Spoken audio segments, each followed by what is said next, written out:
Today we're changing a fuel filter on a 2007 Ford Focus. If you're like me, you've kind of searched around on YouTube and you haven't found this video online, so I said, what the heck, I'll do it myself. So, we have 2007 Ford Focus SES here, and this is the fuel filter itself. I stuck with Motorcraft, as that's what it's originally equipped with. Let's see, it's FG986B is the fuel filter you're looking for. And if we take it out, this is what it looks like. It's not much smaller than a beer can. And yeah, so we're going to be putting one of these in. Now what the fuel filter exactly looks like, I'll show you right here. Go to the back end of your car and naturally have it jacked up on jack stands. Always use jack stands, never the jack itself. And just right underneath, if you look around, you can see you have the fuel tank right here. And then I have my light shining just in front of the fuel tank. You see that canister again right there, and that is the fuel filter itself.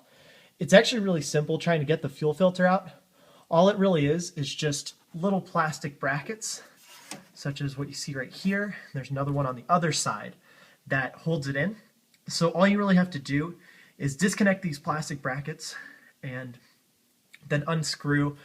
You see kind of this little metal bracket also holding in the fuel filter itself. We unscrew that out as well.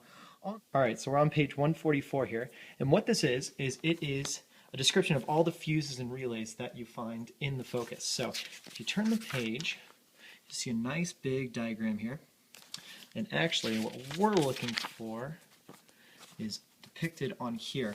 What you're going to do is you're going to look for the fuse relay that is named for the fuel pump. And so I believe we're looking for 12.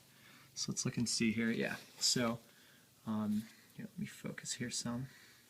So you see location number 12. 15A is for how many amps it's rated for. And then fuel pump motor. So that's what we're looking for. That's what we're looking to disconnect. So we know it's 12. So that's going to be located right here in the array. So I'm going to go ahead and show you where the fuses are in the car.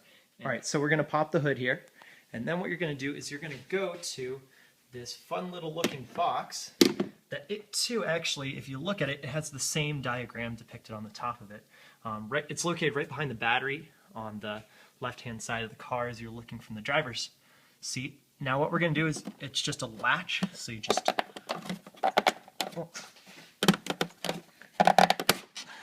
take it off here. Okay, so what you're seeing here is all the fuse relays for the car. Each fuse controls a different electronic component of the car. So what we're looking for in particular is spot number 12, and you can go ahead and cheat and bring along your owner's diagram to look. So spot 12 was right here, and also we knew that it was rated for 15 amps, which I know I have the light on here, that way you guys can see. But if you look, that has a 15 on it. So this is the fuse we're looking for. Now to get it out, all you gotta do is, easiest way is to use needle nose pliers.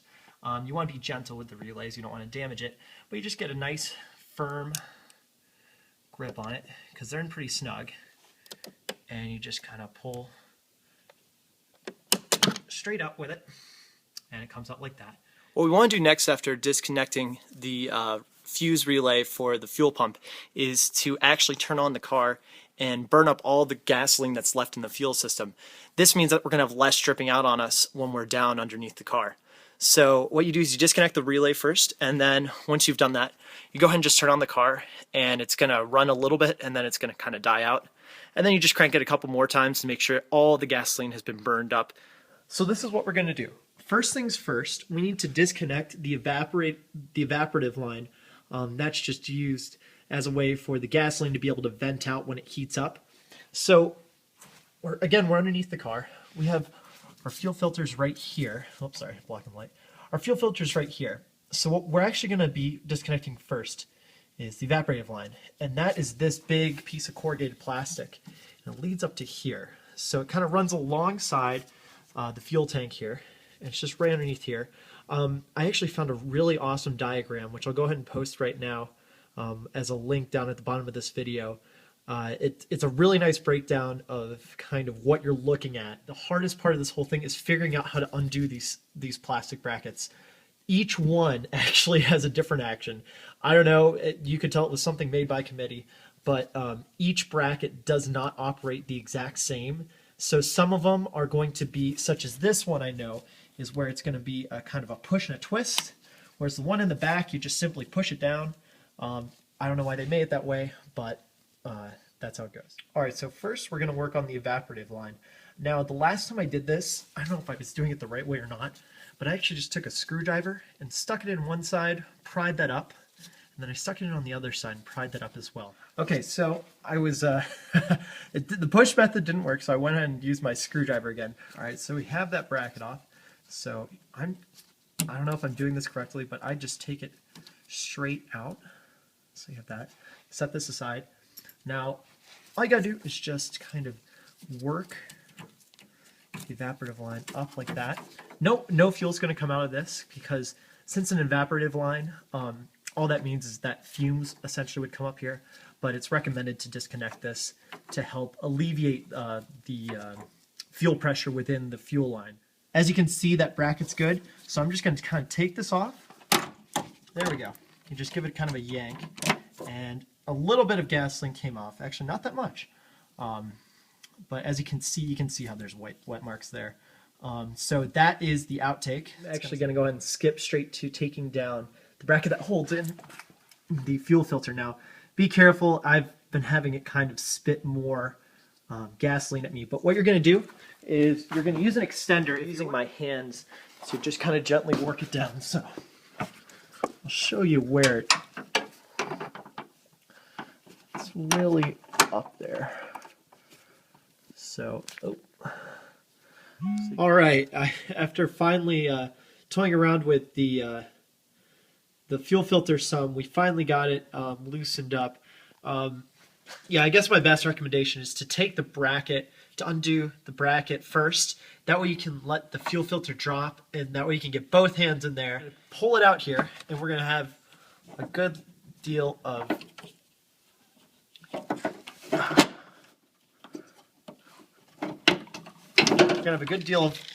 gasoline.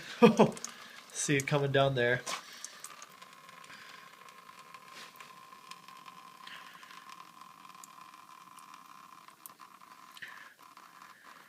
So this is what the fuel filter looks like when it's in its bracket. You'll see how there's a little screw right there. I believe it's 7 millimeters, and that's what holds the whole thing together. So if you just loosen that up, that's what'll free up the fuel filter. All right, so I've put the fuel filter back up. I went ahead and actually connected it into the inlet. That way it'll kind of hold it steady for me as I try to screw it in place. So trying to kind of see it there. But yeah, basically just kind of keep screwing it in. I'm screwing this in by hand. If you have a long extension socket wrench, that'll help speed things up. So I'm going to keep screwing that in. All right, so we have it. We have the fuel filter back in place. So we're going to go and take this stuff. It's easier if we undo it here. So I'm going to go ahead and open up this clip right here. And I'll put it back on the fuel filter there. Push it to lock it in place. And we don't want to forget our evaporative emissions. So we have the pin again, and I'll go ahead and just put that over top as such. Got to make sure it's in there. And then